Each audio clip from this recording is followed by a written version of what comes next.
Hi hello నమస్తే. ఈ governor విజయ్కి పర్మిషన్ ఇచ్చి విజయ్ బయటికి రాగానే ఒక నోటీస్ రిలీజ్ చేస్తే మేము పర్మిషన్ ఇవ్వలేదని. అంటే మరి ఎవరు ఫోన్ చేశారో గవర్నర్ గారికి, ఎక్కడి నుంచి రిమోట్ కంట్రోల్ ఎక్కడ ఉంది ఎవరికి తెలియదు గవర్నర్కి. But the governor is just రాజకీయ క్రీడ.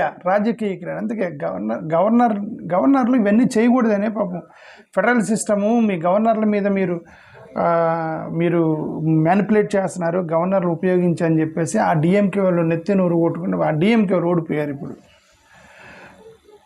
డిఎంకే వాళ్ళు చేసిన ఆర్గ్యుమెంట్ ఇప్పుడు విజయ్కి అర్థమైంది ఎందుకు డిఎంకే వాళ్ళు ఆర్గ్యుమెంట్ చేశారు అంత అని చెప్పేసి. ఈ ఫెడరల్ సిస్టమ్ మీద స్టాలిన్ ఎందుకు ఎన్నిసార్లు గొడవ చేశాడు అనేది, అతను ప్రభుత్వంలో ఉన్నప్పుడు అతను పడ్డ కష్టాలు, చాలా బిల్లుల్ని రిజెక్ట్ చేశాడు స్టాలిన్ గవర్నమెంట్ ఉన్నప్పుడు.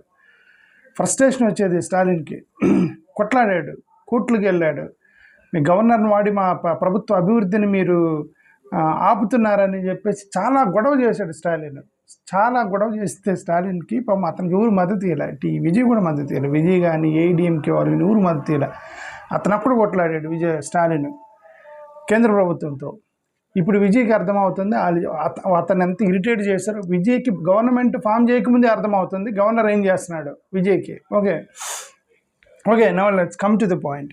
విజయ్ గారు గవర్నమెంట్ ఫామ్ చేయాలి. గవర్నమెంట్ ఫామ్ చేయడానికి గతంలో వెళ్ళి నేను ఫామ్ చేస్తా అన్నాడు, లిస్టు తీసుకొని రా అన్నాడు. సరే మళ్ళీ ఈరోజు వెళ్ళాడట.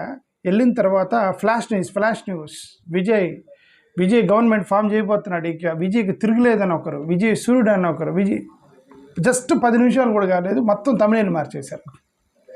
ఛానల్ మొత్తం తమిళ మార్చేసి మళ్ళీ విజయ్కి షాక్ ఇచ్చిన గవర్నర్ మళ్ళీ తమిళ మార్చారు. ఎందుకు? ఒక ప్రెస్ నోట్ రిలీజ్ చేశారు లోక్ భవన్ నుంచి. ఏమని?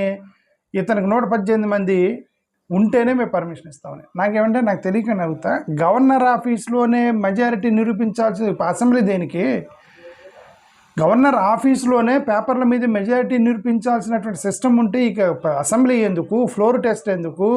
ఈ ఓటింగ్ ఎందుకు? బల నిరూపణలు ఎందుకు? అసెంబ్లీలో ఎందుకు? గవర్నర్ ఆఫీస్లోనే మొత్తం జరిగితే ఇంకా అసెంబ్లీ ఎందుకు? ఎవరండి? నాకు అర్థం కాలేదు. ఇదంతా కూడా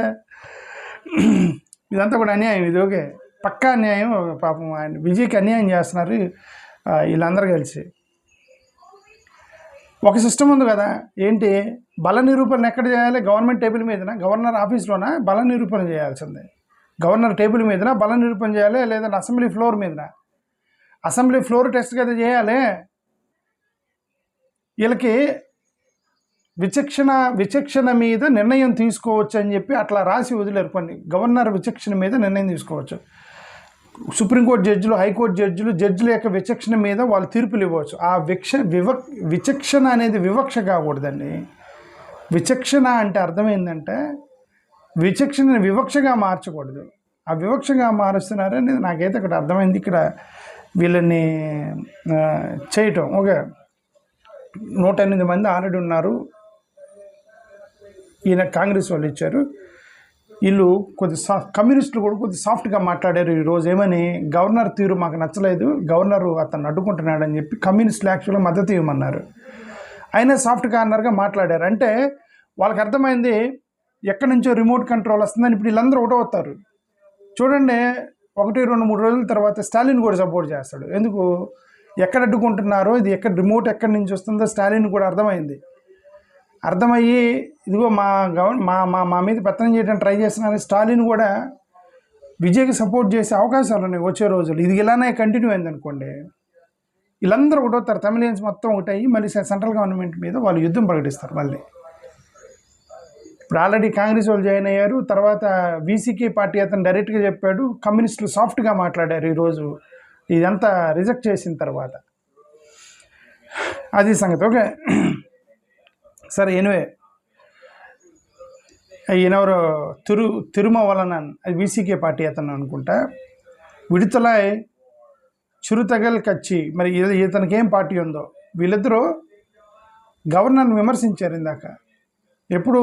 జస్ట్ నోట్ రాగానే communist party of India, communist party of Marxist వాళ్ళు కన్వెన్షన్ని మీరు దాటి లార్జెస్ట్ పార్టీని మీరు గవర్నమెంట్కి ఫామ్ చేయడానికి పిలవాలి కదా, కన్వెన్షన్ దాటం ఏంటి అని చెప్పేసి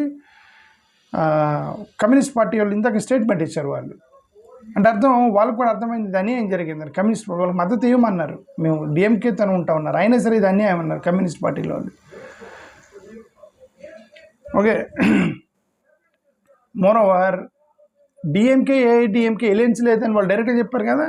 స్టాలిన్ గారు డిఎంకే నుంచి డైరెక్ట్గా అఫీషియల్ నోటీస్ ఇచ్చారు, ఏమని డిఎంకే ఏఐడిఎంకే ఎలియన్స్ అని రూమర్లు వస్తున్నాయి, పుకార్లు వస్తున్నాయి, అవి ఎక్కడి నుంచి పుట్టినాయి నాకు తెలుసు, మేము అలాంటిది లేదు, మేము ప్రతిపక్షంలో అయినా కూర్చుంటాం కానీ ఎలాంటి పని చేయమని చెప్పి వాళ్ళు డైరెక్ట్గా నోటీస్ ఇచ్చారు. అంటే అర్థం ఏంటి, there is a second alternative లేదనే కదా గవర్నర్కి విజయ్ పార్టీ గవర్నమెంట్ ఫామ్ చేస్తావా, లేదంటే విజయ్ కాదు మేము ఫామ్ చేస్తామని నీకు కాంపిటీషన్గా ఎవరైనా వచ్చి పేర్లన్నీ ఇవ్వాలి కదా. ఇప్పుడు విజయ్ను 118 మంది పేర్లు తీసుకురా అన్నాడు, ఆల్టర్నేటివ్గా ఎవరైనా 118 మంది పేర్లు ఇచ్చారా నీకు? ఎవరు ఇవ్వలేదు కదా.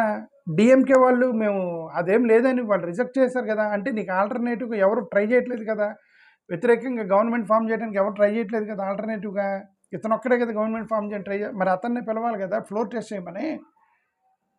కాంపిటీషన్ లేనప్పుడు 118 మంది లిస్టు తీసుకుంటారా, నా గవర్నమెంట్ ఆఫీస్ మీద నా టేబుల్ మీద బల నిరూపణ చేయి, ఇంకా అసెంబ్లీ ఎందుకు, ఏమైంది రాజ్యాంగం మొత్తం తొంగతొక్కడం అంటారు దీన్ని. ఓకే,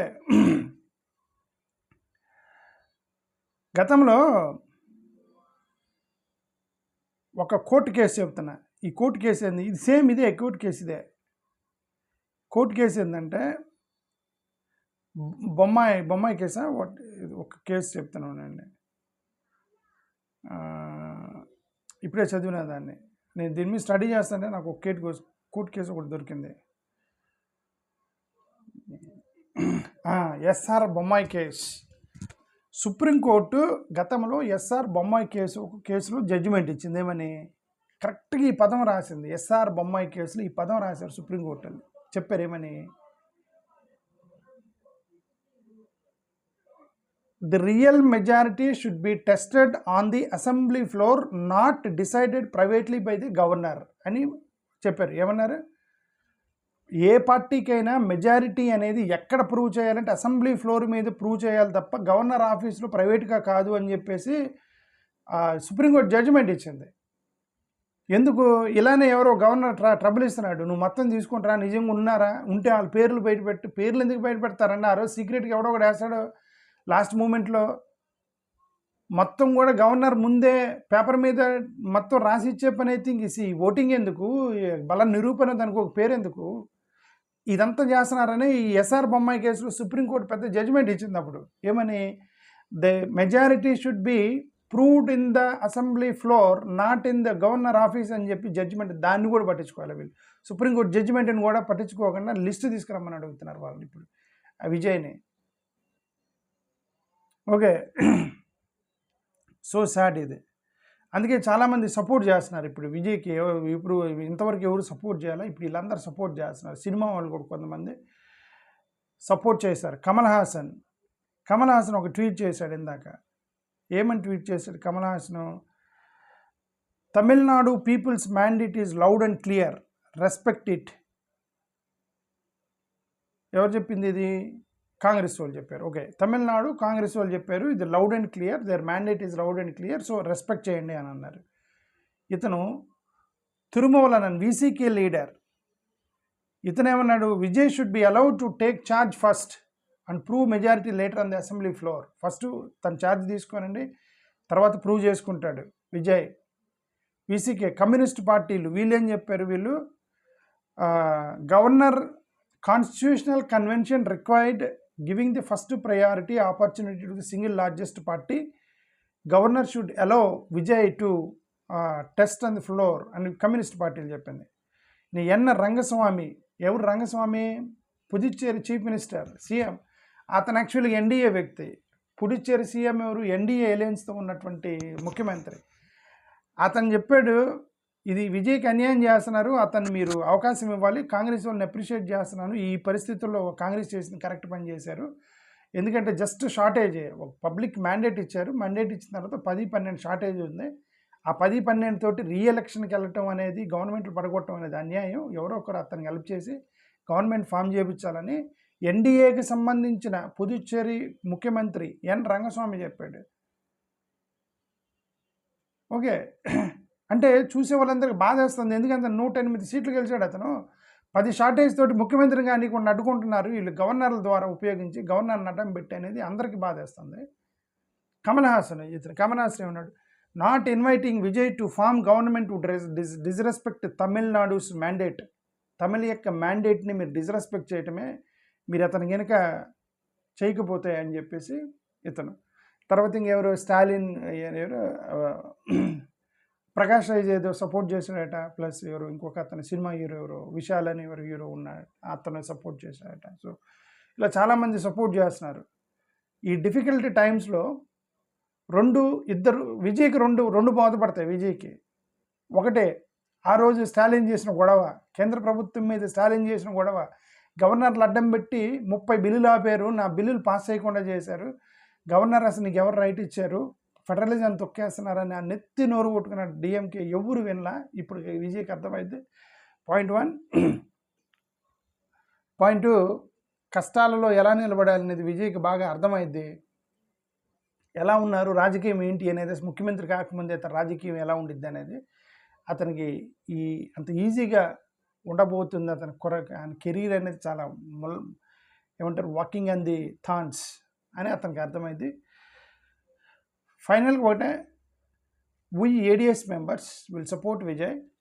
ఎందుకు మేము సపోర్ట్ చేస్తామంటే, ఏడిఎస్ మెంబర్స్ మేము ఎక్కడైతే సెక్యులరిజం ఉంటుందో అక్కడ మేము సపోర్ట్ చేస్తాము, ఎక్కడైతే వివక్ష జరుగుతుందో అక్కడ మేము సపోర్ట్ చేస్తాం ఏడిఎస్ నుంచి. ఇది క్లియర్ కట్ వివక్ష. విచక్షణ మీద నిర్ణయం తీసుకోమంటే వివక్షతో తీర్చుకోకూడదు, తీసుకుంటున్నారు. So we are supporting Vijay. చాలామంది మా వీడియోల కింద కామెంట్ చేశారు, మీ ఏడిఎస్ వాళ్ళు లేకపోతే అక్కడ విజయ్ గెలిచేవాళ్ళు కాదని చెప్పి మీరు చాలామంది కామెడీగా కామెంట్లు పెడుతున్నారు. మీ కామెంట్ కామెడీ కాదు, నిజమే. మా ఏడిఎస్ వాళ్ళు వీళ్ళందరూ గెలిచారు, సెక్యులర్ వాదులందరూ గెలుస్తున్నారు. మా ఏడిఎస్ వాళ్ళు అంటే మేము ఎవరినో ఒక్కరినో ఇద్దరు ఆన్లైన్లో ఇన్ఫ్లుయెన్స్ చేస్తాం కదా, ఆ ఒక్కరో ఇద్దరు 10 మందిని ఎంతమందిని మార్చారు మాకు తెలుసు. మా పాత్ర ఉంది. భారతదేశంలో సెక్యులర్ వాదం నిలబడితే దాంట్లో ఏడిఎస్ పాత్ర ఉండేది. సో మీ అందరూ మా ఏడిఎస్లో జాయిన్ అవ్వండి. మనందరూ ఒక ప్లాట్ఫామ్ మీద ఉండి ఇది సెక్యులర్ వాదాన్ని భారతదేశంలో నిలబెట్టాలి అంబేద్కర్ యొక్క స్ఫూర్తితో. అందుకే Ambedkar defence squad. Someone is dismantling the Ambedkar ideological secularism is being dismantled, destroyed. We had to defend to reconstruct the secularism in India with the the views and the ideology of Dr. B.R. Ambedkar. Thank you. Namaskar.